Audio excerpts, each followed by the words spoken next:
This is the all-new Lucid Air, and it's not just a hasty executive saloon with splendorous features, it's also competing against the likes of other similar saloons such as Porsche's Taycan, BMW's i7, but at most, Tesla's Model S.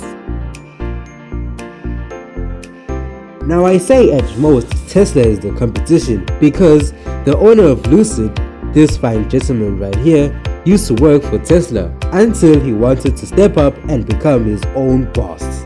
Now let's discover how expertly he has managed to do this, starting with how this car looks.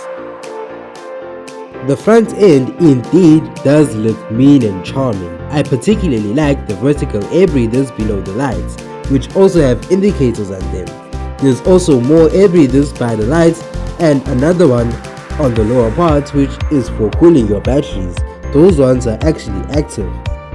Moving down the sides, the wheel sizes start from a smaller 19 inches but move up to bigger 21 inches.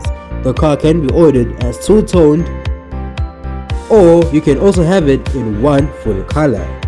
And being an electric car, obviously efficiency was on mine, so this car also has popping out door handles.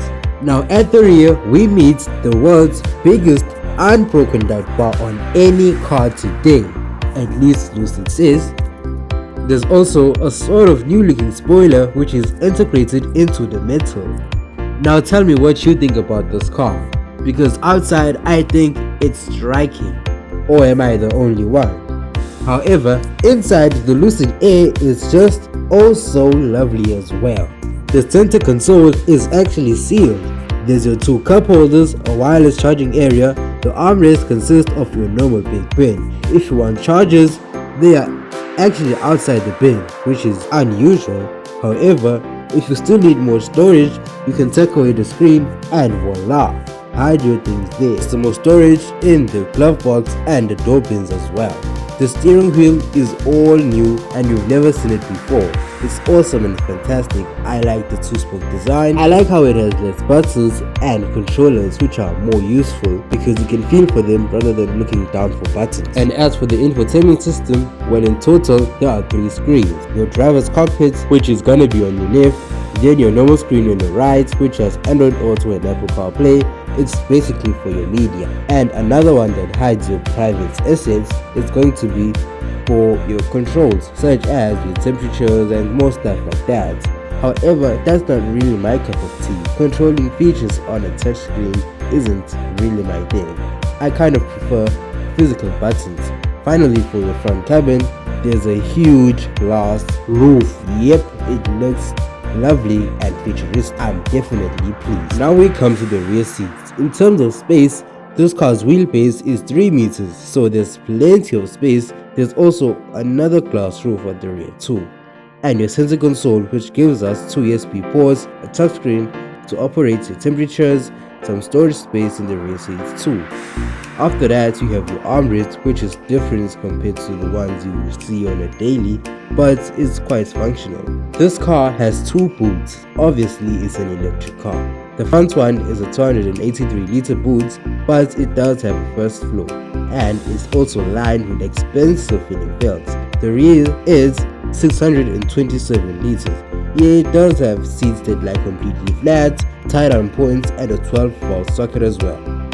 Some spaces on either side, and it's quite user-friendly. However, I just don't seem to have peace with the opening. I wish that the glass roof would also raise up, just like how it does in the Tesla Model S.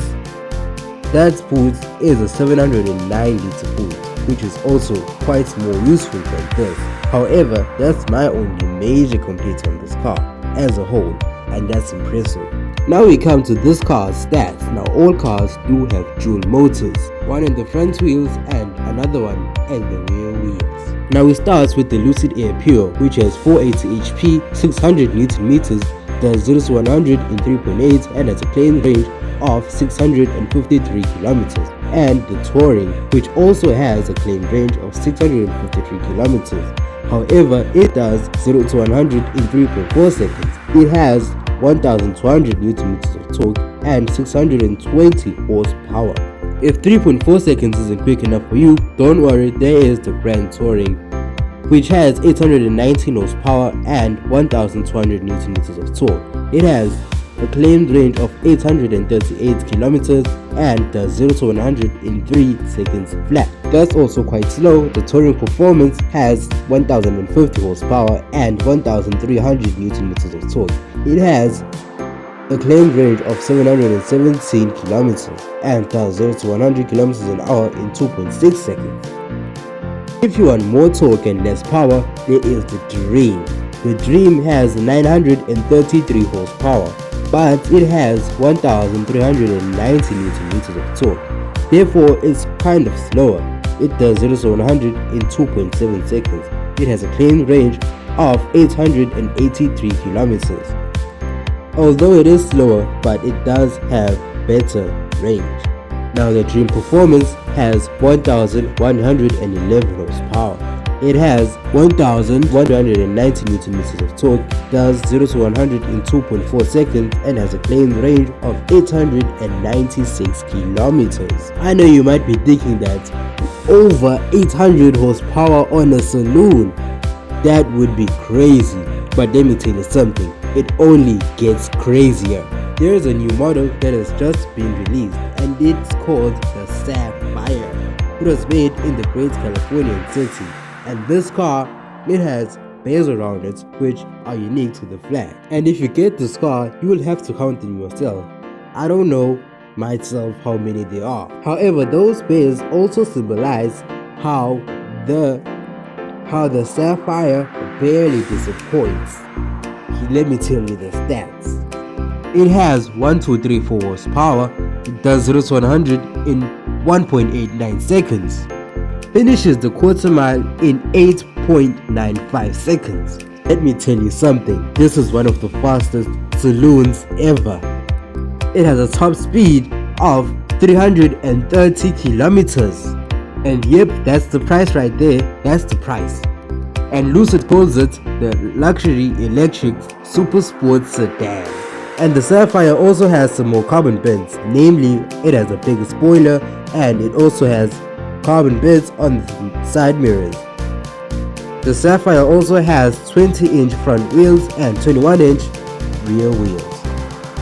And we have this on the horizon now. Supercar performance mated to luxury SUV spaciousness. It's called the Lucid Gravity. It has 3-row seating plan. When it launches, I promise to give you a full review.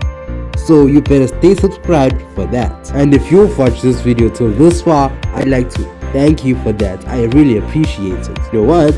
You better subscribe and also ring the bell icon so I know. The next time guys, thanks for watching.